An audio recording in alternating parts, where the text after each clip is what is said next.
Hey there, my name is Alex, and this is a look at the Dark Souls 3 Collector's Edition which just arrived for me.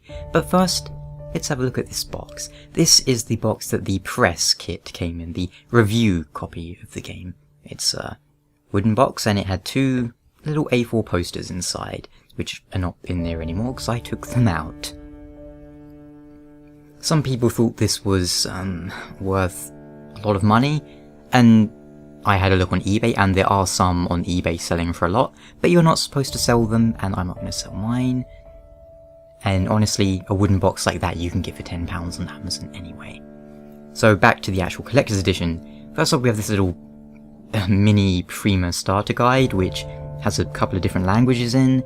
It's I guess it's useful for beginners. Then we have these iron-on patches. I've not actually opened them yet, so I have no idea what I would do with them, but I suppose you're meant to iron them onto things.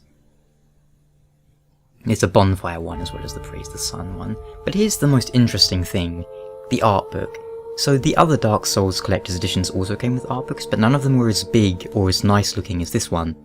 But once you actually get inside, and I don't really demonstrate it very well, but it's actually divided into Dark Souls 1, 2 and 3 art, and I didn't really want to show the Dark Souls 3 stuff in depth in case there would be spoilers in there, but it's a nice art book, but I was expecting it to be all Dark Souls 3, not, you know, Dark Souls 1, 2 and 3. And here's the cloth map, which I'm doing a pretty poor job at demonstrating, but it's actually quite faded, which I don't know if it's intentional or not, but it can be quite hard to make out the detail because of how it is faded, but well, it's a nice thing to have either way. There was one with the Dark Souls 2 Collector's Edition as well. And next up we have the, what is it, the game case? The game case. It's a metal kind of embossed one. And inside you have the soundtrack and the actual game. There was also a little leaflet, like saying, you know, Bandai Namco official store, but I took that out. And there's the back, which has the Red Knight, who is also, of course, on the box, and on the Collector's Edition. On the Collector's Edition? On the statue. Well, he is the statue. The little scimitars, you can pull the pommels off, and that's how you slip them through his hands, and then you push the pommel back on. In terms of detail, it's about the same as the Dark Souls 2 one, in terms of quality and detail, which is, I mean, it's decent, it's nothing amazing. It's,